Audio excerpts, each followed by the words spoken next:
Konnichiwa, minasan. For today's video, this is a day in my life as a 24-year-old stay-at-home mom living in Japan. Today is August 6, 2024, Tuesday. Nagpalit nga pala kami ng phone ni Dada at nung chinek ko nga yung videos, may naiwan pa nga pala akong kailangang i-edit. At ito nga yung video na yun. Ngayong araw nga ay may schedule kami sa physical therapy ni Ethan at papasok kami ngayon sa nursery school. Panligo na nga rin kaagad ang pinasuot ko kay Ethan dahil swimming nga yung pupuntahan namin sa nursery school. Wala nga rin kasing bakante para sa pang everyday na pupunta doon. Pero nagdadalawang isip pa rin ako na ipasok siya. May dalawang schedule nga pala pag pupunta ng nursery. May pang everyday. At ito naman every Tuesday yung magsiswimming lang sila. Pero kung mag-everyday si Ethan doon, kasama naman ako. Pero hindi free yun ah. Pero itong pagpunta nga namin na swimming free lang to. Naglakad na nga lang din ako papunta doon para exercise na rin at 15 minutes lang naman yung walk. Kahit nga pala hindi maaraw ay mainit. May pabahay nga din ng gobyerno dito malapit sa amin. At bago nga lang din natapos, nag-iisip pa nga rin kami kung lilipat ba kami. Kasi sabi nung natanungan ko na mataas nga daw yung renta nila. Baka siguro marami silang may income sa bahay. Doon nakadepende kung magkano yung renta.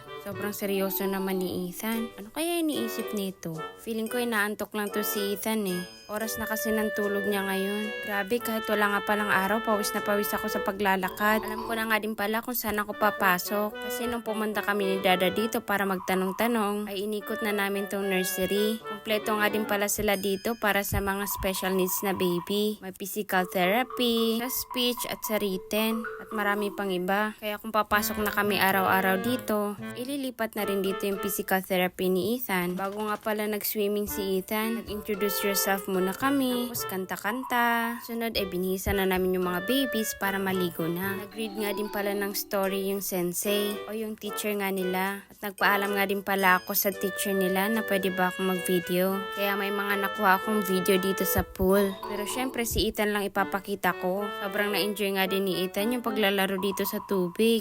Saglit nga lang din kami dito at pinabihisan na nga rin sila. Pagpasok nga ulit sa loob ay snack time naman. Bibigyan sila ng snack at titignan kung marunong ba sila kumain at uminom ng tubig. Tapos kanta-kanta ulit, tapos magpapaalam na. Nakadami na nga ring hikab si Ethan. Halatang pagod na siya. Wala pa nga din daw bakante ngayon para sa pang-araw-araw. At next year pa nga daw ng April yung simula ulit. Marami pa akong araw para makapag-isip-isip kung papasok ba talaga ako ng araw-araw sa nursery. Napansin ko nga kasi ngayon na nagkakaisip na talaga si Ethan. Gusto niya kasi laging may kalaro or atensyon. Kaya nagtanong-tanong na kami sa nursery. Feeling ko kasi makakatulong sa kanya pag may mamit siyang ka-age niya. Pero nagdadalawang isip pa rin ako kung araw-araw talaga ako papasok ng nursery. Hindi na nga rin talaga napigilan ni Ethan yung antok niya kaya nakatulog na nga din. Malapit na nga rin pala kami sa bahay. Kagandahan nga din pala dito sa natirahan naming apartment ay malapit yung school. Ang concern ko nga din kung araw-araw akong papasok ng nursery.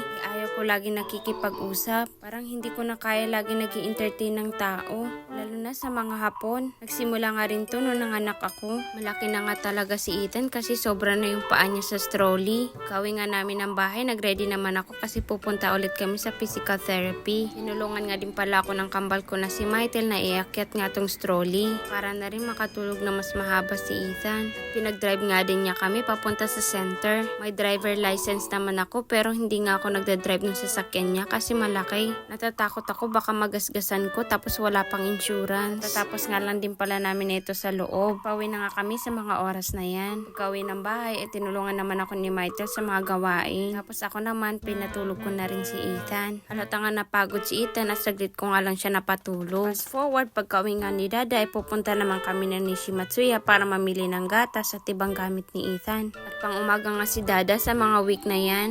Una ko nang kinuha ay gatas. Pero hindi na kami kumuha ng maramihan at malapit na nga rin mag-1 si Ethan. Hanggang 0 to 1 lang kasi yung milk na yon. Sunod naman itong sabon para sa bote niya. Dalawa na nga rin yung kinuha ko para may extra. Next naman ay yung lotion. Malaking lotion na nga rin itong kinuha ko at nahiyang nga siya. Next time yung refill na lang yung bibiling ko nito. Kumuha Kumuha na nga rin pala ako ng pancake mix para kay Ethan. Para may maluto ako para sa snack niya. Dalawang klase na nga rin yung kinuha ko para may pagpipilian. Pero kumuha din ako ng ibang snacks. At itong plato, akala ko dumidikit to Kasi nga tinatapon niya yung plato pag nilalagay ko sa harap niya. Bago nga kami umuwi, dumaan naman kaming book off. Hanap nga ako dito ng mga English book. Magaganda pa rin naman yung mga libro kahit second hand na siya. Pagka-uwi nga ng bahay, pinakain ko na nga rin si Ethan. At ang niready ko nga sa kanya ngayon ay kiwi. And don't forget to follow our page. That's for today's video. Thank you for watching. Matane!